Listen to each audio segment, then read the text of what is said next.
Hello friends, welcome to my YouTube channel. आज के video में मैं आपको अस्तर वाली कांसली सिलने का बहुत ही आसान तरीका बताऊंगी, जिससे कि आप कम समय में और जल्दी ही अस्तर वाली कांसली बनाना सीख जाएंगे। तो यहाँ पर देखिए, हमने सारे पार्ट्स कटिंग करके रखे हैं, अस्तर के और ऊपर वाले फैब्रिक के भी।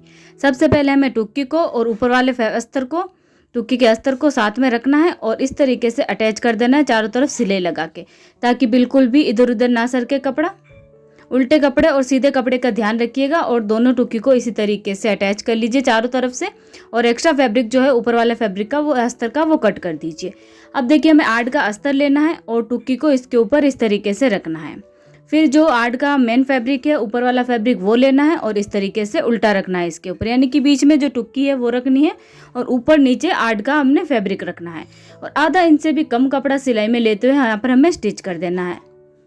इस तरीके से अगर आप टुक्की अटैच करोगे आर्ट के साथ तो हमें सिलाई बहुत ही कम लगानी पड़ेगी, सिर्फ 2 सिलाई लगानी पड़ेगी और इसमें आप फिनिशिंग देख सकते हैं, बहुत ही अच्छी आएगी। थोड़ा थोड़ा करके आप इसे अटैच कीजिएगा, वरना इसमें कोई कोना वगैरह रह जाएगा और कपड़ा कहीं पर कम और कहीं पर ज़्यादा हो जाएगा। ज़्यादा कपड़ा स्टिचिंग में ना ले, वरना फिनिशिंग अच्छी नहीं आएगी। ठीक है, एक टुक्की जॉइंट हो गई। अब इस दोनों टुक्की के बीच में हमें लगभग 1 इंच या उससे थोड़ा सा कम गैप रखना है। ये देखिए, कुछ इस तरीके से। और दूसरी टुक्की भी हमें अटैच कर देनी है। आधा इंच से थोड़ा सा कम कपड़ा हमने सिलाई में लिया है। ये गोला ही रहती है टुक्की में, तो आपको थोड़ी थोड़ी पकड़ के ही स्टिच करनी होगी। अब देखिए, कपड़े को हम इस तरीके से पलट कर सीधा कर देंगे और एक दबाव की सिलाई लगा देंगे। सारा जो कपड़ा है स्टिचिंग का वो आर्ट में रह जाएगा। इससे हमें सिर्फ 2 ही सिलाई लगानी पड़ेगी और इसमें फिनिशिंग भी बहुत अच्छी आती है, टाइम भी कम लगता है, जल्दी जल्दी काम हो जाएगा। और इस तरीके से आप चारों तरफ टुक्की के सिलाई लगा लोगे तो हमें पता भी नहीं चलेगा कि हम सिंपल कपड़ा स्टिच कर रहे हैं या फिर अस्तर वाली। बिल्कुल भी अस्तर और जो है ऊपर वाला फैब्रिक इधर उधर नहीं सरकेगा। फिनिशिंग आप इसमें देख सकते हैं कितनी अच्छी आई है। अब हमें क्या करना है, आर्ट का ऊपर वाला फैब्रिक और अस्तर जो है इसे भी चारों तरफ सिलाई लगा के अच्छे से कवर कर देना है। बराबर कीजिए कपड़ा और एक सिलाई लगा दीजिए, पूरी किनारी पर लगाइएगा और एक्स्ट्रा फैब्रिक कट कर लेना है। ठीक है, अब हमें आर्ट के साथ खरपे ज्वाइंट करने हैं और खरपों के ऊपर हमें खराकी ज्वाइंट करनी है। तो देखिए, पहले हम खरपों के अस्तर को और ऊपर वाले फैब्रिक को बराबर करेंगे, जिस साइड हमें खराकी लगानी है। और खराकी की जो लंबी साइड है वो आपको पता है, सीधी साइड और लंबी साइड खरपे के ऊपर ज्वाइंट होती है। तो अस्तर तो हमें रखना है नीचे की तरफ अस्तर की साइड, और ऊपर वाला फैब्रिक ऊपर की तरफ रखना है उल्टा। ठीक है, यानी कि खरपा रहेगा बीच में और खराकी रहेगी ऊपर और नीचे। और फिर इसे पलट कर सीधा कर दीजिए कुछ इस तरीके से और ऊपर की तरफ सिलाई लगा दीजिए। ठीक है, बहुत ही इजीली और जल्दी काम हो जाएगा और फिनिशिंग भी अच्छी आएगी। खरपे की जो लंबी साइड है उस तरफ जॉइंट करना है खराकी को। अब देखिए, एक साइड तो इसमें टुक्की जॉइंट हो जाएगी, बाकी दो साइड है वहां पर भी आप अच्छे से सिलाई लगा दीजिए किनारे पर, ताकि कपड़ा इधर उधर ना सरके, और एक्स्ट्रा फैब्रिक को कट कर दीजिए। और इस साइड तो टुक्की जॉइंट होगी तो जरूरत नहीं है। ठीक है, दोनों खरपे रेडी हो गए। अब हमें आर्ट को खरपों के साथ जॉइंट करना है, आर्ट और टुक्की को। तो देखिए, या तो आप छोटी साइज का है तो आप आर्ट के बराबर जॉइंट कीजिएगा जो आर्ट की सिलाई लगा रखी है वहां पर, और थोड़ा हैवी साइज है 34, 35, 36 तक, तो आर्ट जो सिलाई है उससे 1 उंगली के ऊपर तक जॉइंट कर दीजिएगा। ठीक है ना, वो कांसली के साइज के हिसाब से आपको अटैच करना है। दोनों साइड बराबर होना चाहिए, ऐसा नहीं कि एक साइड हमने खरपा ज़्यादा जॉइंट कर दिया और एक साइड कम जॉइंट कर दिया, उससे कांसली की फिटिंग सही नहीं रहेगी। तो आपको दोनों साइड बराबर रखना है। और इसमें देखिए, आर्ट का जो फैब्रिक है वो थोड़ा सा एक्स्ट्रा रखिएगा फोल्डिंग के लिए। यहाँ पर आर्ट का कपड़ा फोल्ड होगा, खरपे का कपड़ा फोल्ड नहीं होगा, इस बात का भी आपको ध्यान रखना है। स्लीव्स के मगजी लगा लेनी है और दोनों साइड का एक्स्ट्रा फैब्रिक कट कर देना है और दोनों साइड सिलाई भी लगा लेनी है। अब देखिए, आपको पता ही है कि सीधी साइड तो जुड़ती है खराकी की साइड, और जिस साइड हम कांचली बाजू की खराकी कट करते हैं वो साइड टुक्की की तरफ जुड़ती है। आधी तो टुक्की के साथ जॉइंट हो जाएगी और बाकी जो बचता है वो गला बनता है। इस बात का आपको ध्यान रखना है। या तो आप एक बात ध्यान रख लीजिए कि जो खराकी कटिंग हुई है वो साइड टुक्की की साइड जुड़ेगी, या फिर इस बात का ध्यान रख लीजिए कि जो सीधी साइड है वो खरपों की तरफ जुड़ती है। ठीक है, अब देखिए, इतना कपड़ा स्टिचिंग में जाएगा दोनों तरफ। तो यहाँ पर हमने पहले कोई भी सिलाई आप लगा सकते हो, पहले मैं खरपे की साइड वाली लगा रही हूँ। तो दोनों साइड का कपड़ा जरूर आप रखिएगा मार्जिन का, उसके बाद हमें ऐड करना है। खराकी की साइड जो स्लीव्स जॉइंट होती है उसमें स्लीव्स फोल्डिंग का कपड़ा एक्स्ट्रा रखना है। इस तरफ बाजू फोल्ड होगी और दूसरी तरफ टुक्की फोल्ड होगी।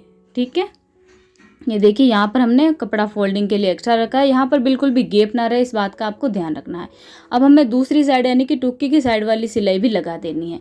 तो दूसरी साइड टुक्की फोल्ड होगी वो बाहर की तरफ रहेगी, थोड़ी सी एक्स्ट्रा रखनी है फोल्डिंग के लिए जितनी, और जहाँ से हमने रोकी थी सिलाई वहीं से लगानी शुरू करनी है। हल्की सी बाजू को खींच लीजिएगा, बिल्कुल हल्की सी, ठीक है। और फोल्डिंग का कपड़ा एक्स्ट्रा रख दीजिए टुक्की की साइड का और सिलाई लगा दीजिए, ठीक है। बहुत ही इजीली बाजू जॉइंट हो जाएगी। ये देखिए यहाँ पर बिल्कुल भी गैप ना रहे, इस बात का आपको ध्यान रखना है।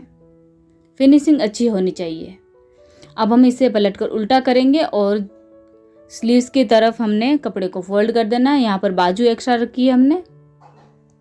इस तरीके से अगर आप कांसली बनाओगे और इस तरीके से फोल्डिंग करोगे तो आपकी जो अस्तर वाली कांसली है वो भी फटाफट से स्टिच हो जाएगी और फिनिशिंग भी अच्छी आएगी, टाइम भी कम लगेगा, ठीक है। अब दूसरी साइड टुक्की फोल्ड होगी। टुक्की का जो फैब्रिक है आप सुई की हेल्प ले सकते हो कपड़े को अंदर की तरफ डालने के लिए। जब आप कपड़े को सुई की हेल्प से अंदर की तरफ डालो तो जिस हाथ में हमारी सुई रहती है उस हाथ से कपड़े को हल्का सा दबाते हुए भी रखिएगा ताकि कपड़ा अंदर की तरफ ना जाए। यहाँ पर अच्छे से पूरी एक सिलाई लगानी है साइड की ताकि फिनिशिंग एकदम अच्छी आए। बिल्कुल भी आप इसमें देख सकते हैं कपड़े के धागे वगैरह बिल्कुल भी बाहर की तरफ नहीं आ रहे और बाहर से फिनिशिंग बहुत ही अच्छी आती है, ठीक है। दोनों स्लीव्स इसी तरीके से हमें अटैच कर लेनी है। ये दूसरी वाली स्लीव्स यहाँ पर जॉइंट होगी, सीधी साइड होगी खरपों की तरफ और जो खराकी की साइड है वो टुक्की की तरफ जॉइंट होगी, ठीक है। दोनों बाजू जॉइंट हो जाए उसके बाद हमें स्लीव्स की फिटिंग की स्टिच लगानी है। उससे पहले हम एक सीधी सिलाई लगाएंगे यानी कि कपड़े को सीधा रखते हुए एकदम किनारी पर सिलाई लगाएंगे, फिर पलट कर बाजू को और अंदर की तरफ सिलाई लगा देंगे। यहाँ पर देखिए खरपों को और बाजू को बराबर करना है हमें। और ये जो खराकी की साइड है वहाँ पर आपको बिल्कुल भी चुन्नट नहीं लेनी है, हल्की सी आप चाहो तो उसे छोड़ सकते हो कपड़े को ताकि वहाँ पर कोई चुन्नट ना आए। खरपे को और बाजू को बराबर करते हुए स्टिच कर दीजिए, एक्स्ट्रा फैब्रिक कट कर देना। अगर खरपा बराबर नहीं आ रहा है और आपने नाप का भी कट किया है तो आप उसमें छोटी सी चुन्नट लगा सकते हो बाजू में या फिर खरपों में, और अगर खरपा छोटा है तो उसमें आप जॉइंट डाल के बराबर कर लीजिएगा, ठीक है। एकदम किनारे पर सिलाई लगानी है, एक्स्ट्रा फैब्रिक कट कर देना है, फिर बाजू को पलट कर एक सिलाई लगानी है अंदर की तरफ बिना नाप की। लगभग आधा इंच कपड़ा स्टिचिंग में लेते हैं, कपड़े को पूरा सीधा करना है। देखिए जब भी हम स्लीव्स पर सिलाई लगाते हैं तो खराकी की जो साइड होती है खराकी की तरफ से कपड़े में चुन्नट आ जाती है बाजू में, तो वो हमें नहीं लेनी है। एकदम कपड़े को सीधा करना है और फिर ही स्टिच करना है। आधा इंच कपड़ा स्टिचिंग में ले लेना है, फिर जो हमारे बाजू की गोलाई है उतने पर निशान लगा देना है और फिर कपड़े को थोड़ा थोड़ा कम करते हुए यहाँ पर खराकी की आधी जो साइड है वहाँ तक इसे थोड़ा थोड़ा कम करते हुए ऐसे सिलाई लगानी है। कई बार हम क्या करते हैं खराकी की जो जॉइंट है वहाँ पर सिलाई लगा देते हैं और साइड में निकाल लेते हैं, वो गलत तरीका होता है। धीरे धीरे करते हुए हमें कपड़े को कम करना है और खराकी आधी खराकी तक हमें सिलाई ले जानी है। देखिए जैसे मैंने बताया कपड़े को पहले सीधा कीजिएगा, फिर यहाँ से हम थोड़ा थोड़ा कपड़े को कम करते जाएंगे, अंदर की तरफ लेते जाएंगे और ये देखिए यहाँ तक पूरी सिलाई लगाएंगे, फिर पूरी सिलाई नीचे तक बराबर कर देंगे। इस तरीके से बाजू की फिटिंग की स्टिच लगानी है। सिर्फ खराकी तक ही नहीं लगानी है, खराकी की सिलाई आ गई और बस सिलाई लगा दी, वहां तक फिटिंग बिल्कुल भी सही नहीं रहेगी। अब मैं आपको इसे पलट कर भी दिखा देती हूँ। देखिए यहाँ पर एकदम सीधी सिलाई है, बिल्कुल भी चुन्नट नहीं आई है, फिनिशिंग बहुत अच्छी आई है।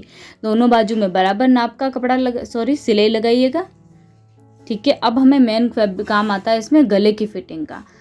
तो देखिए पहले हम आड़ की सिलाई लगा देते हैं। सेंटर मार्क लीजिए इसमें एक, और लगभग 1 इंच कपड़ा हमें सिलाई में लेना है नीचे की तरफ से और इस तरीके से तिरछी सिलाई लगानी है ऊपर की तरफ जाती हुई। ऊपर की तरफ गला भी कटिंग होगा 1 इंच तक, तो वहां उसके नीचे तक सिलाई लगा दीजिए कुछ इस तरीके से, ठीक है। अब यहाँ पर हमें करनी है गले की कटिंग, कुछ इस तरीके से तिरछी कर दीजिए, जहाँ तक सिलाई लगी है बस वहां तक कट कर दीजिए। गला अगर ज़्यादा लंबा चाहिए तो ज़्यादा कट कर लीजिए, छोटा चाहिए तो थोड़ा सा छोटा भी कट कर सकते हो। अब देखिए टुक्की की जो सिलाई है और बाजू की जो पीछे की सिलाई है इन दोनों को मिलाइए और यहाँ पर एक सेंटर मार्क बना दीजिए गला बनाने के लिए, यानी कि आगे की साइड और पीछे की साइड दोनों का कपड़ा बराबर रहेगा, तभी जो कांसली की गले की फिटिंग है वो बराबर रहेगी और कांसली ऊपर की तरफ नहीं चढ़ेगी। अब एक्स्ट्रा फैब्रिक कट कर दीजिए सेंटर मार्क तक, ठीक है। दूसरी साइड भी इसी तरीके से करना है।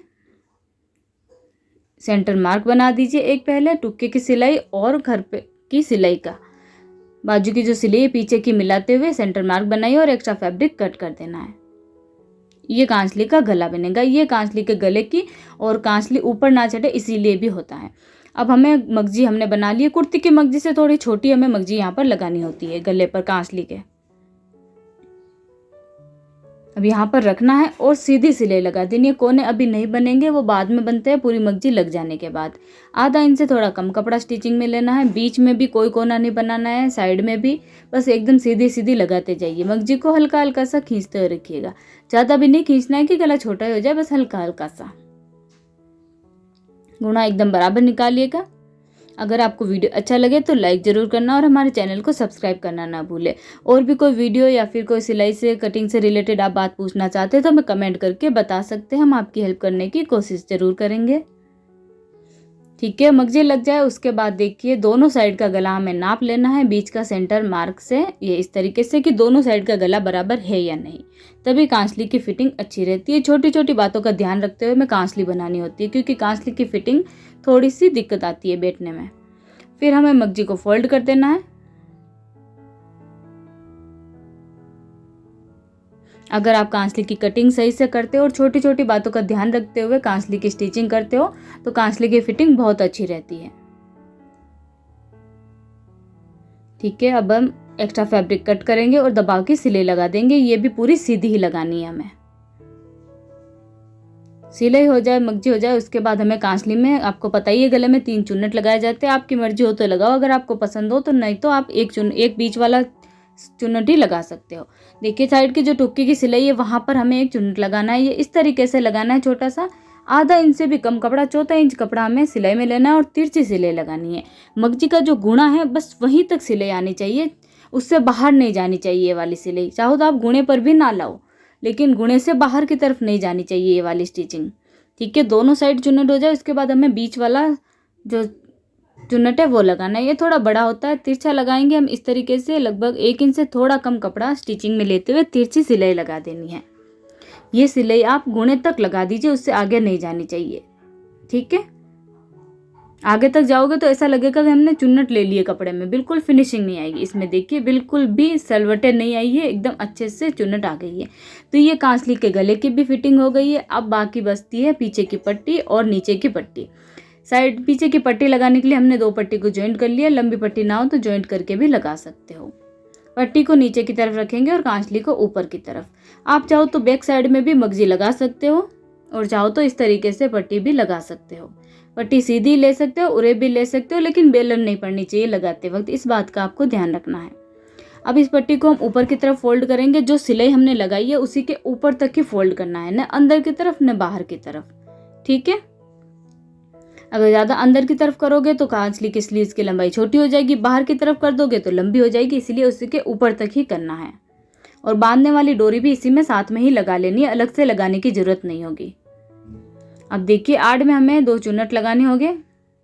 एक तो साइड में लगा दीजिए, लगभग 1 उंगली के बराबर कपड़ा लेना है, उतने चुन्नट लगा देना है। कांसली के साइज के हिसाब से लगाते हैं, वो भी ज़्यादा हैवी साइज है तो ज़्यादा अंदर की तरफ कपड़ा डालते हैं, ज़्यादा हैवी साइज नहीं है तो छोटा थोड़ा सा ही कपड़ा अंदर की तरफ डालते हैं। दोनों आड़ जो है बराबर होनी चाहिए नाप में। ठीक है, अब नीचे की पट्टी लगाने के लिए भी हमने सीधी पट्टी ली है और इनको जॉइंट कर लिया है। जो बांधने वाली डोरी होती है उसमें आप जॉइंट ना करो, वो बांधने में दिक्कत आएगी, वो लंबी ही लीजिएगा। पट्टी को नीचे की तरफ रखेंगे और आधा इंच कपड़ा सिलाई में लेते हुए पट्टी अटैच कर देंगे। कमर के साइज के हिसाब से खरपों में हमें चुन्नट लगानी है। ज़्यादा छोटी साइज है तो आप खरपे में 2 चुन्नट लगा सकते हो, वरना 1 ही काफ़ी है। फिर नाप लीजिएगा कि कमर के साइज के बराबर है या नहीं है। सही है तो आप पट्टी को फोल्ड कर दीजिए। बांधने वाली डोरियाँ इसी में साथ में ही लगा लीजिएगा, अलग से लगाने की जरूरत नहीं है। अब हम पट्टी को ऊपर की तरफ फोल्ड कर देंगे। जो सिलाई हमने लगाई है उसी के ऊपर तक ही फोल्ड करना है। ठीक है, उसके ऊपर नहीं जाना है, बिल्कुल भी बेलन ना पड़े इस पट्टी में भी, इस बात का भी आपको ध्यान रखना है। यहाँ पर आप चाहो तो रेप पट्टी भी लगा सकते हो, सीधी पट्टी भी लगा सकते हो, जो आपके पास अवेलेबल हो। ये कांसली हमारी जो है बनकर रेडी हो गई। आप देख सकते हैं जब हम इसे रखते हैं तो ये बिल्कुल इस तरीके से रहनी चाहिए जैसे मैंने रखी है। कई बार कांसली गलत बन जाती है तो ऊपर से नीचे से तिरछी विरछी दिखती है, वो सही नहीं रहती है। और पीछे की साइड खरपे जो है वो जॉइंट नहीं होने चाहिए बांधते टाइम, इस बात का भी आपको ध्यान रखना है। दोनों खरपों के बीच बांधने के बाद 2 उंगली के बराबर गैप रहना चाहिए।